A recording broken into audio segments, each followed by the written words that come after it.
స్పందించలేదు ఈ ప్రభుత్వం. ఓకే ఓకే, ఒక్క నిమిషం వస్తాను. కృష్ణాంజనేయులు గారు, ఇప్పుడు దుర్గాప్రసాద్ గారు ఏమంటున్నారంటే ఒకప్పుడు చంద్రబాబు మీద, ఒక్క నిమిషం సార్, చంద్రబాబు మీద రాళ్ల దాడి చేసినప్పుడేమో ఇది ప్రజాస్వామ్యము, వాళ్ళు ప్రజాస్వామ్యయుతంగా వాళ్ళు నిరసన తెలిపారని చెప్పేసి అప్పుడు డీజీపీ చెప్పారు. ఇప్పుడు మాత్రం ఇదేదో మేమేదో అరాచకం చేస్తున్నామని చెప్పేసి చెబుతూ ఉన్నారు. అది వాళ్ళకు సంబంధించింది, వాళ్ళు నిరసన చెబుతున్నారు, మేము ఎక్కడ దాడులు చేయలేదు, వాళ్ళే దాడులు చేసుకుంటున్నారని చెప్పేసి ఆయన ఒక కొత్త అంశాన్ని కూడా లేవనెత్తినటువంటి పరిస్థితి. ఇంకొక మాట ఏంటంటే చిన్నపరెడ్డి గారు ఒక మాట అన్నారు, ఇదంతా కూడా అమరావతికి సంబంధించి ఇంకా కూడా భూములు సేకరించేటటువంటి ప్రయత్నం చేస్తుంది, అమరావతి రైతుల దగ్గర నుంచి వ్యతిరేకత వ్యక్తమవుతుంది కాబట్టి దాన్ని మసిపూసి మాయ చేసేందుకే ఈరోజు ఈ అంశాన్ని కూటమి వాడుకుంటోందని చెప్పేసి వారు చెప్తున్న పరిస్థితి. సో ఇద్దరికి మీరు చెప్పేటటువంటి ఆన్సర్ ఏంటి సార్ కృష్ణాంజనేయులు గారు? దుర్గాప్రసాద్ గారు ఒక అంశాన్ని గమనించాలి. గత వైఎస్ఆర్ కాంగ్రెస్ పార్టీ చేసినటువంటి తప్పులు, కర్ణుడు చావుకు 100 కారణాలు అన్నట్టుగా వైఎస్ఆర్ కాంగ్రెస్ పార్టీ ఓడిపోవటానికి ప్రధానమైనటువంటి కారణాల్లో తెలుగుదేశం పార్టీ ఆఫీసు మీద దాడి, చంద్రబాబు నాయుడు ఇంటి మీద దాడి, చంద్రబాబు నాయుడు పర్యటనలు అడ్డుకున్నటువంటి పరిస్థితులు, ఇవన్నీ కూడా కీలకమైనటువంటి అంశాలు. ఆ రోజున తెలుగుదేశమే కాదు మిగతా వాళ్ళందరూ కూడా ఇలాంటి అప్రజాస్వామికమైనటువంటి చర్యలు తప్పు అని నాలాంటి వాళ్ళు కూడా ఖండించినటువంటి పరిస్థితి ఉంది. ఆ రోజున వైఎస్ఆర్ కాంగ్రెస్ పార్టీ ఏమన్నది, వాటిని సమర్థించుకున్నది.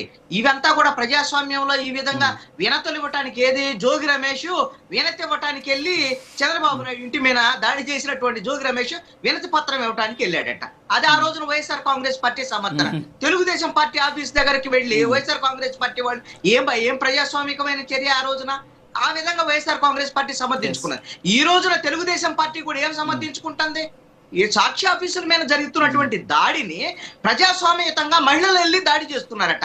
మహిళలు దాడి చేస్తుంటే పోలీసులు ఏం చేస్తున్నారు, నిద్రపోతున్నారా? ప్రభుత్వం ఏం చేస్తుంది, నిద్రపోతుందా?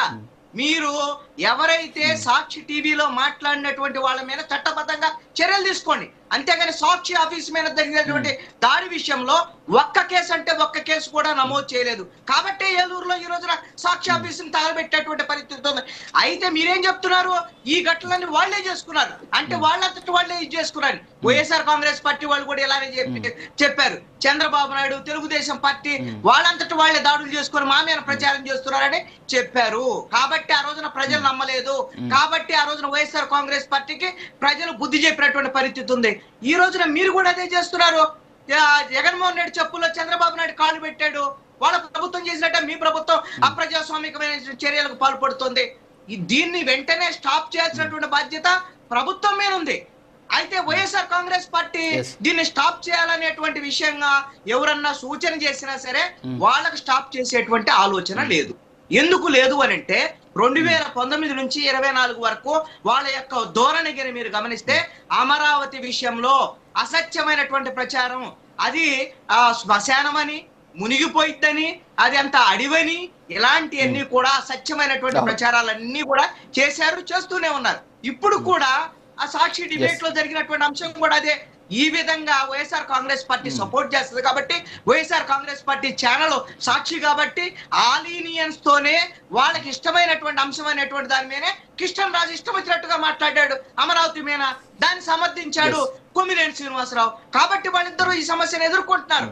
మీరు చట్టబద్ధంగా వాళ్ళ మీద చర్యలు తీసుకోండి, అంతేగాని చట్టాన్ని అతిక్రమించి వాళ్ళ మీద అక్రమ కేసులు పెట్టాలని ఇందాక దుర్గా ప్రసాద్ గారు అంటున్నారు. ఎస్సీ ఎస్టీ కేసులు పెట్టడం సమంజసమే అనేటువంటి జడ్జి ఏం చెప్పారు, జడ్జి ఏమడిగారు, మీరు ఏ విధంగా ఎస్సీ ఎస్టీ కేసు పెడతారు, ఎస్సీ ఎస్టీలు ఫిర్యాదు చేసినంత మాత్రం కేసు పెడతారా? డిబేట్ లో జరిగినటువంటి అంశం ఏంటి, డిబేట్ లో ఎస్సీ ఎస్టీలకు సంబంధించినటువంటి అంశం వచ్చిందా? ఒక డిఎస్పీ స్థాయిలో ఉండి విచక్షణతో వ్యవహరించాలి. మీకు నోటీస్ ఇవ్వాల్సి వస్తుంది, వెంటనే ఎస్సీ ఎస్టీ అట్రాసిటీ కేసుని మీరు తొలగించండి అనేటువంటి విధంగా చెప్పినటువంటి పరిస్థితి.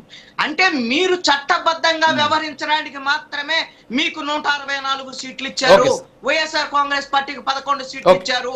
కానీ మీరు వైఎస్ఆర్ కాంగ్రెస్ పార్టీని తలదన్నేటువంటి విధంగా ఈ రోజున ప్రజాస్వామికమైనటువంటి చర్యలకు పాల్పడుతున్నారు తెలుగుదేశం, జనసేన, బీజేపీ కూటమి. ఇది ఖచ్చితంగా మీకు నష్టం కలిగించేటువంటి. ఇక చిన్నపరెడ్డి గారు చెప్పినటువంటి ఒక్క విషయానికి వస్తాను.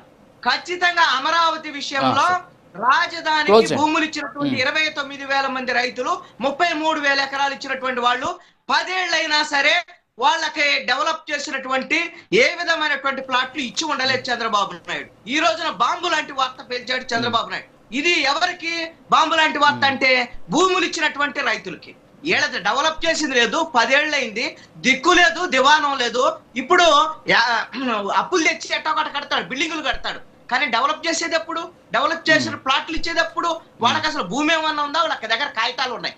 ఎకరాలు 33,000 ఎకరాలు భూములు ఇస్తే వాళ్ళకి ఒక్క డెవలప్ చేసినటువంటి ప్లాట్ కూడా ఇవ్వనటువంటి చంద్రబాబు నాయుడు మొన్న 2015 నుంచి 19 వరకు మీరు ప్రభుత్వం ఫెయిల్ అయ్యి మా కేంద్ర ప్రభుత్వం సహకరించలేదు అనేటువంటి విధంగా చేసినందువల్ల జగన్మోహన్ రెడ్డి ఏం చేశాడు?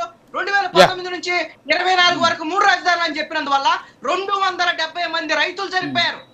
ఏదో అమరావతి భూములు ఇచ్చినటువంటి రైతులు. దీనికి బాధ్యులు ఎవరు? జగన్మోహన్ రెడ్డి అక్కలేరా? చంద్రబాబు నాయుడు కాదా?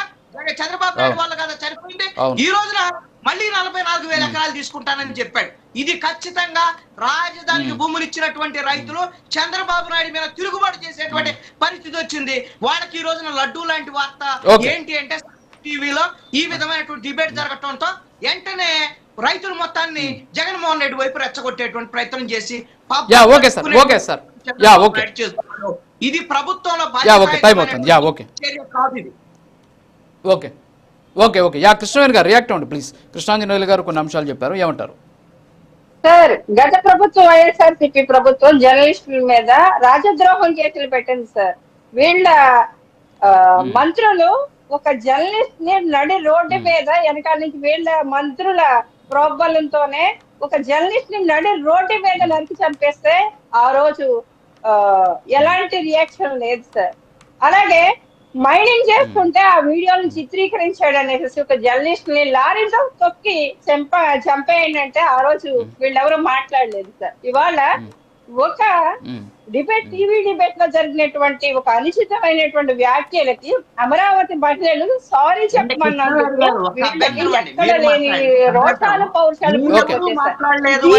దీన్ని డైవర్ట్ చేయడానికి ఇవాళ చంద్రబాబు నాయుడు గారు చేస్తున్నటువంటి అభివృద్ధిని కావచ్చు, ఏపీ డిప్యూటీ సీఎం గారు చేస్తున్నటువంటి అభివృద్ధిని కావచ్చు, సీఎం గారు డిప్యూటీ సీఎం గారు చేసినటువంటి అభివృద్ధిని కాంక్షించి ఒక రకంగా ప్రజలందరికీ కూడా రాష్ట్రంలో ఒక నమ్మకం ఏర్పడింది సార్. ఇవాళ తల్లిదండ్రుల పిల్లలుగా ఉన్నటువంటి ఏపీ ప్రజలకి అమరావతి అనేది ఈ రోజు వ్యాఖ్యలు చేశారు. చేసినందుకు బహిరంగ క్షమాపణ చెప్పకపోగా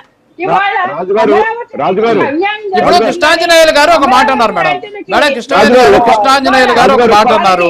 జగన్మోహన్ రెడ్డి చంద్రబాబు నాయుడు అక్కడ ఉన్నటువంటి రైతులకు మేడం వినండి ప్లీజ్ మేడం చంద్రబాబు నాయుడు గారు అక్కడ ఉన్నటువంటి రైతులకు భూములకు సంబంధించి కాంపన్సేషన్ ఇవ్వకపోవడం కావచ్చు, అంతేకాకుండా వాళ్ళకి చెప్పినటువంటి అవి ఇవ్వకపోవడం వల్ల తర్వాత జగన్మోహన్ రెడ్డి 3 రాజధానుల వల్ల దాదాపు 270 మంది వరకు కూడా రైతులు చనిపోయారు అనేటటువంటి అంశాన్ని ఆయన చాలా స్పష్టంగా చెప్పినటువంటి పరిస్థితి. సో దానికి మీ కూటమి స్టాండ్ ఏంటి అసలు? దీనికి సంబంధించి సమాధానం చెప్పాలి కదా, దీనికి ఆన్సర్ చేయండి.